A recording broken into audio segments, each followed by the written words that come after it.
સમલૈંગિક સંબંધોને ગેરકાયદેસર ગણાવતો ઐતિહાસિક ચુકાદો સુપ્રીમ કોર્ટે આપ્યો ત્યારથી દેશમાં આ મુદ્દે મતમતાંતર ચાલી રહ્યા છે.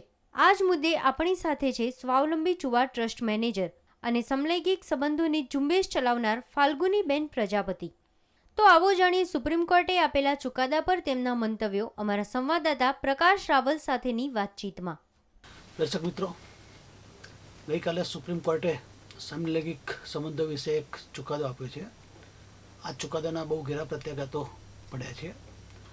અમદાવાદમાં આ ક્ષેત્રે કામ કરતી ચુવાર ગ્રામ વિકાસ સંસ્થાના સ્વાવલંબી ચુવાર મંડળ પ્રોજેક્ટ ઓફિસર ફાલ્ગુનીબેન પ્રજાપતિ આપણી સાથે છે. આપણે એમની સાથે આ વિષય ઉપર વિશેષ ચર્ચા કરીએ. ફાલ્ગુનીબેન, નમસ્તે. નમસ્તે. ગઈકાલે જે ચુકાદો આવ્યો એની પહેલાં બ્રિટિશ ગવર્મેન્ટે 1860માં આ અંગેનો કાયદો કરેલો હતો. ઓકે. એ કાયદો ઇન્ડિયામાં અત્યારે ચાલુ છે અને બ્રિટિશ સરકારે પોતાના ત્યાં કાયદો સુધાર્યો છે. તો એ બાબતે તમારું શું રિએક્શન છે? કાયદાને લઈને હું એટલું ચોક્કસ કહીશ કે ઘણા બધા કાયદાઓ 1960માં જ્યારે બન્યા ત્યારે સિચ્યુએશન શું થશે એ ખબર નહોતી, અને 40 વર્ષ પછી અત્યારે ઘણા બધા કાયદામાં ફેરફાર થઈ શક્યા છે. જેમ કે લિવ એન્ડ રિલેશનશીપમાં એમાં ચુકાદો એમાં ફેરફાર થવાના આરે આવીને ઊભું છે. તો આ ચુકાદામાં બી સુધારો થવો જ જોઈએ, કારણ કે વ્યક્તિ જ્યારે પુરુષ છે પણ એમ કહેતું હોય કે મારે સ્ત્રી તરીકે જીવવું છે તો એને સ્ત્રી તરીકે જીવવાનો હક આપવો જોઈએ, અને સ્ત્રી છે એ એવું કહેતી હોય કે મારે પુરુષ તરીકે જીવવું છે તો એને પુરુષ તરીકે જીવવાનો હક આપવો જોઈએ. ત્યારે અમદાવાદમાં આ પ્રકારના સંબંધો ધરાવનાર વ્યક્તિઓની સંખ્યા કેટલી હશે? 10 થી 12 હજાર આપણે ગણી શકીએ. લેસ્બિયન, MSM, ગે અને ટ્રાન્સજેન્ડર ટોટલી જો ગણવા જઈએ તો 10 થી 12 હજાર લોકો હોઈ શકે. કારણ કે અમે લોકો જે HIV એઇડ્સના ફિલ્ડમાં કામ કરીએ છીએ એમાં અમારી સાથે 4400 લોકો નોંધેલા છે, જેમાં 4300 MSM છે. પહેલા એવું હતું કે સમાજમાં અવાજ છુપાવવામાં આવતી કે ગે છે કે આ રીતને છે, આ છે તે છે. હવે આ જાગૃતિ આવવા પાછળનું કારણ શું છે? સતત 15 વર્ષનો અભિગમ તમે સમજો અથવા પ્રયત્ન સમજો કે 15 વર્ષથી HIV એઇડ્સને લઈને લોકો MSM પોતાની જાતને ખોલતા થયા છે. આજે પણ તમે રેલીઓમાં જોશો તો એમના મોઢા પર ઢાંકેલું રહેશે. કેમ ઢાંકેલું રહે છે? કારણ કે એ લોકોને સમાજનો એક ડર છે. આ લોકો બહારના કોઈ વ્યક્તિ નથી, સમાજમાંથી જ ઊભા કરેલા છે અને સમાજમાંથી જ આવેલા છે.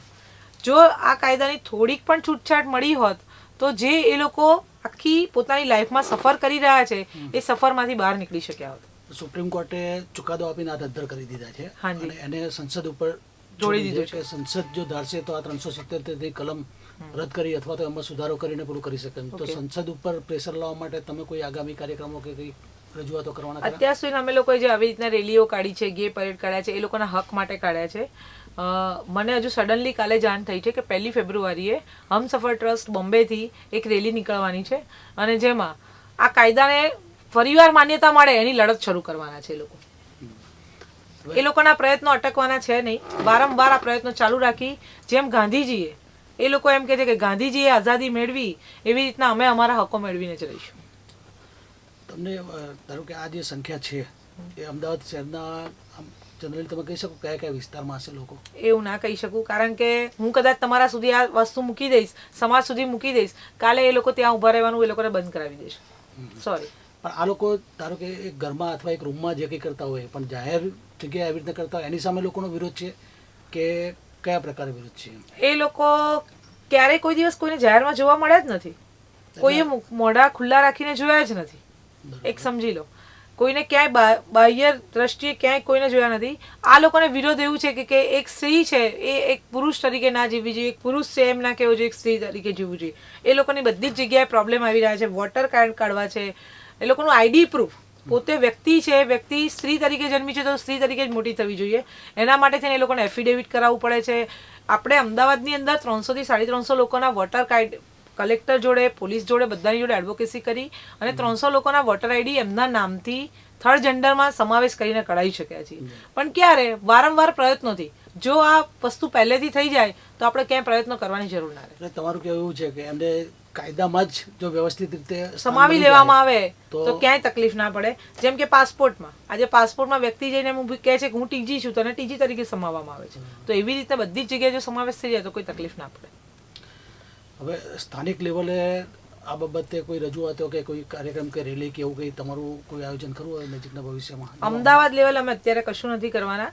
ગઈકાલે અમારી પત્રકાર પરિષદ પતિ, અમે લોકો એ લોકોના હક એ લોકોને મળે એની સાથે જ છીએ અને આ અટકવાની નથી. એ લોકો ગમે તેમ કરીને એમનો હક મેળવીને રહેવાના છે. સુપ્રીમ કોર્ટના ગઈકાલના ચુકાદાવાળી વાતને આપણે બીજા મિત્રો સાથે આગળ વધારીએ છીએ. આપણી સાથે છે ગાંધીનગરના સાંખ્ય ફાઉન્ડેશનના શ્રી કિરીટભાઈ અને શ્રી સ્નેહલભાઈ. કિરીટભાઈ, ગઈકાલનો જે ચુકાદો આવે છે તો એ ચુકાદો આમ તો જોવા જાઓ તો તમારી જે માંગ છે એની વિરુદ્ધમાં છે, તો હવે એને તમે કઈ રીતના આગળ ધપાવશો તમારા આંદોલનને? ગઈકાલની જે ચુકાદો આવ્યો છે, ચુકાદાની અંદર ઓલરેડી 2001થી અત્યાર સુધીની જર્નીની અંદર જે દિલ્હી હાઈકોર્ટના ચુકાદો અમારી ફેવરમાં હતો, ત્યારબાદ કાલે સુપ્રીમ કોર્ટે જે ચુકાદો આપ્યો છે એ ચુકાદો ઓલરેડી એકદમ વિરુદ્ધમાં છે. અને હવે પછી અમારું એવું આંદોલન થશે કે જ્યારે 1લી તારીખની અંદર બોમ્બે હમસફર ટ્રસ્ટ દ્વારા જે જેલ ભરો આંદોલન છે એ આગળ અમારી લડાઈ અમારી કોમ્યુનિટી વતીથી ચાલુ જ રહેશે. અને જ્યાં સુધી અમને ઓલરેડી વિશ્વની અંદર 121 કન્ટ્રીની અંદર આ માન્યતા આપી દેવામાં આવી છે અને હિન્દુસ્તાનની અંદર આ માન્યતા આપવામાં હજુ આગળ પાછળ ઘણા વર્ષોથી થઈ રહી છે. હવે મારું કહેવું એવું છે કે બ્રિટિશ સરકારે 1860માં આ કાયદો કર્યો હતો અને એ કાયદાનો અમલ ઇન્ડિયામાં ચાલુ છે, જ્યારે બ્રિટિશ સરકાર એટલે પોતે ત્યાં યુકેમાં આ કાયદાનો અમલ નથી. તો એ બાબતે તમારું શું કહેવું છે? બ્રિટિશ સરકારે જે કાયદો એ કર્યો છે, હમણાં પણ ઘણા 1-2 વર્ષ પહેલા બ્રિટિશ સરકારે પણ લગભગ આ કાયદાને સમાવેશ કરી લીધો છે. મેં કહ્યું આપને કે 121 કન્ટ્રીની અંદર આમાં અમુક જ જે ઇસ્લામ ધર્મવાળી છે, અમુક જે ધર્મ પરિબળ ઉપર થોડી એ છે, એના ઉપર જ થોડી ઘણી એ છે, નહીં તો લગભગ 121 કન્ટ્રીની અંદર એ રહે. અને 2001થી અત્યાર સુધીની જર્નીની અંદર બહુ જ ગોળ ફેવરીને હજુ સુધી પણ છેવટે પછી સુપ્રીમ કોર્ટે મિનિસ્ટ્રી ઉપર અને સાંસદ ઉપર નાખી દીધેલું છે હજુ સુધીમાં. તો હજુ જોઈ રહ્યા છે શું થઈ રહ્યું છે. હમણાં અમે અમારી રીતે જે અમારી કોમ્યુનિટી છે એ સ્ટ્રગલ કરી જ રાખશે જ્યાં સુધી અમને અમારો માનવ અધિકાર પ્રમાણે અમારો જે ચુકાદો છે અમારા પ્રમાણે જે અમને જે સાચો ન્યાય નહીં મળે ત્યાં સુધી અમે લડી જ રહીશું. ગુજરાતમાં આપણી કોમ્યુનિટીની સંખ્યા કેટલી હશે? ગુજરાતમાં આપણે બીજા ન્યૂઝમાં અને બધા આપણે માનવેન્દ્રસિંહ ગોહિલ અને અમારા જે બીજા લોકો છે એમને કહ્યું વિધિન 50થી 60 હજારથી વધારે પણ લોકો છે. 50 થી 60 હજાર લોકો તો વનરેબલ જે એનું વર્કિંગ એ થયેલું છે, એનાથી પણ વધારે લોકો છે ગુજરાતની અંદર પ્રોપર. તમારો આટલો અભ્યાસ છે તો આ સંખ્યા શહેરી વિસ્તારમાં વધારે છે કે ગ્રામ્ય વિસ્તારમાં? નહીં, રૂરલમાં પણ એટલું છે અને અર્બનમાં પણ એટલું છે. શહેરી વિસ્તારમાં પણ એટલું છે. શહેરી વિસ્તારની અંદર લોકો એજ્યુકેશન ભણેલા ગણેલા છે ને એ બહાર આવે છે. અને જે રૂરલની અંદર જે લોકો ભણેલા ગણેલા નથી, સમાજનો ડર છે, એના કારણે લોકો હજુ બહાર આવી પોકે નથી. એટલે અગાઉના વર્ષોમાં જે રીતનું હતું એના કરતા અત્યારે 2005 થી 2008 પછીના અત્યારમાં રૂરલ અને અર્બન બંને પણ એક લોકો બહાર આવી રહ્યા છે. અને અત્યારે ઓલરેડી એના HIV એડ્સ પ્રિવેલન્સ ઉપર જે નાકો અથવા Gujarat state AIDS control society ઓર્ગેનાઇઝેશનો કામ કરી રહી છે, એની સાથે પણ લોકો આવીને બહુ HIV એડ્સ પ્રિવેલન્સ સાથે પણ સારું કામ, જેથી કરીને એમને પૂરો વિશ્વાસ આવે છે કે કોમ્યુનિટી અમારી આટલા % છે અને આ રીતે આગે થઈ રહી છે. આ પ્રકારના સંબોધનના કારણે એડ્સનું પ્રમાણ વધ્યું હોય એવું કઈ તમારે હાઈ રિસ્ક ગ્રુપ આખા જ જે નેશનલ એડ્સ કંટ્રોલ ઓર્ગેનાઇઝેશન છે એને જે હાઈ રિસ્ક ગ્રુપ બહાર પાડ્યા છે, MTH કોમ્યુનિટી, MSM, ટ્રાન્સજેન્ડર હિજડા અને ફિમેલ સેક્સ વર્કર છે, IDU છે, ડ્રકર્સ, આ લોકોમાં વધ્યું છે.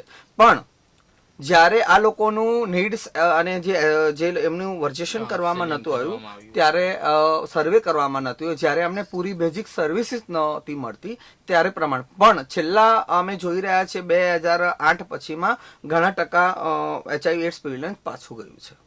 દેશભરમાં સુપ્રીમ કોર્ટના સમલૈંગિક સંબંધિત ચુકાદાના કારણે હકારાત્મક અને નકારાત્મક પ્રતિભાવો આવી રહ્યા છે. ત્યારે વાસ્તવિકતા એ છે કે આપણો રૂઢિચુસ્ત સમાજ આ સંબંધોને ક્યારેય સ્વીકારશે નહીં. પણ જે આ સમલૈંગિક સંબંધો ધરાવે છે તેમની વ્યથા કોઈ સમજશે કે કેમ તે સવાલ હંમેશા ઊભો રહેશે.